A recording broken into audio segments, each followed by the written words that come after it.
Hello friends, welcome back to my YouTube channel. दोस्तों, आज की वीडियो में मैं जो है फिर से स्पोकन का स्ट्रक्चर पढ़ाने जा रहा हूं। चलिए वीडियो की स्टार्ट करते हैं। यहाँ पे पहला स्ट्रक्चर दिया है, spent more than half life. इसका मतलब होता है आधे से ज़्यादा ज़िंदगी। ठीक है, देखो यहाँ दिया है, मेरी आधी से ज़्यादा ज़िंदगी खेलने में गुजर गई। तो क्या हो जाएगा, यानी कहने मतलब कि मैं जो अपने टाइम पास किया खेलने, अपनी जो आधी से ज़्यादा ज़िंदगी को टाइम पास कर दिया खेलने में। तो यहाँ पे हो जाएगा आई स्पेंट, ठीक है, गुजर गई मतलब spent more than half life, आधे से ज़्यादा ज़िंदगी खेलने में। तो खेलने में हो जाएगा इन प्लेइंग। ठीक है, दूसरा एग्जाम्पल देखो, तुम आधा से ज़्यादा ज़िंदगी पढ़ाई करने में निकाल दिए हो। तो क्या हो जाएगा इसका past perfect sorry present perfect tense, you have spent more than half life in studying. पढ़ाई में हालांकि इन स्टडिंग हो जाएगा। ठीक है, दूसरा देखो, मतलब अगला जो सेंटेंस हमारा है, वह आधे से ज़्यादा ज़िंदगी ऑफिस में काम करने में ही निकाल दिया। तो ही स्पेंट लगाना पड़ेगा इसमें, मोर than half life in working at the office. ठीक है, आगे देखो, मैं आधे से ज़्यादा ज़िंदगी तुम्हारे साथ गुजारना चाहता हूँ। I want to spend more than half life with you. With you माने तुम्हारे साथ। ठीक है, अगला जो हमारा स्ट्रक्चर दोस्तों, स्ट्रक्चर अगला है,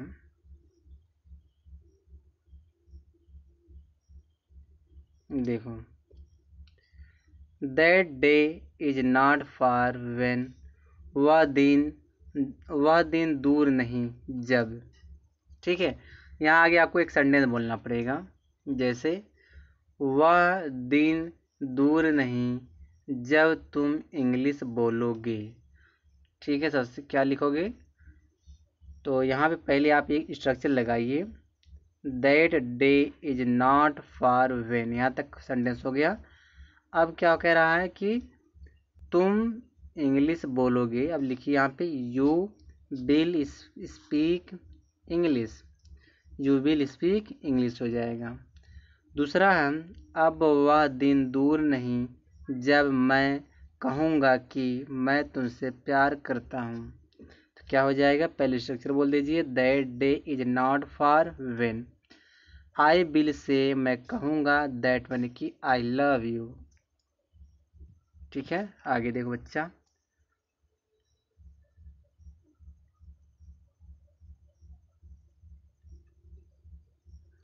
वह दिन दूर नहीं जब मैं तुझे सलाम करूँगा।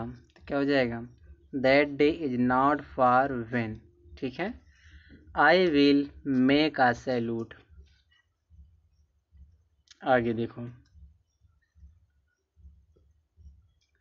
फॉर द टाइम बिंग मतलब होता है फिलहाल। ठीक है, फॉर द टाइम बिंग मतलब होता है फिलहाल। जैसे बोलना है, फिलहाल के लिए तुम्हें घर चले जाना चाहिए। तो क्या हो जाएगा यहाँ पे, देखो, फॉर द टाइम बिंग या फिलहाल के लिए हो गया, तुम्हें घर चला जाना चाहिए। तो यू शुड गो होम, तुम्हें घर चला जाना चाहिए था। या इसी को आप इस तरह बोल सकते हो, पहले आप ये सेंटेंस को बोल दो, you should go home sentence को बोल दो, यू शुड गो होम, उसके बाद लास्ट में लगा दो फॉर द टाइम बिंग। इस तरह भी कह सकते हो। दूसरा देखो एग्जाम्पल इसका, फिलहाल इस काम को पूरा करो। इस काम को पूरा करो या आपका हो गया इम्पेरेटिव सेंटेंस। तो कंप्लीट दिस वर्क, इस काम को पूरा करो। फॉर द टाइम बीइंग माने तो फिलहाल।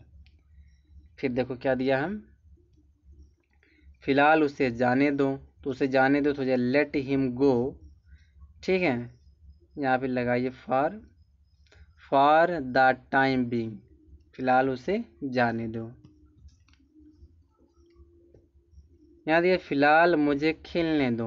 तो पहले आप लिख दीजिए for the time being let me play. या आगे पीछे आप कर सकते हो। फॉर द टाइम बीइंग को चाहे आगे लगाओ चाहे सेंटेंस के बाद लगाओ, कहीं भी लगाओ सेंटेंस हमारा करेक्ट रहेगा। ठीक है, चलिए आगे देखो। देखो क्या दिया, गेट अलॉन्ग विथ, अच्छा साथ होना।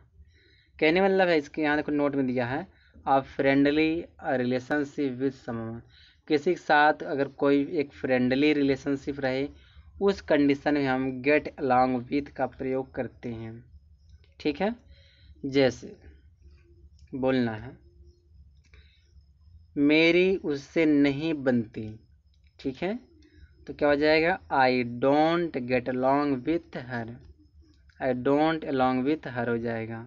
ठीक है, दूसरा देखो एग्जाम्पल क्या दिया है, मुझे उसके साथ अच्छी दोस्ती है।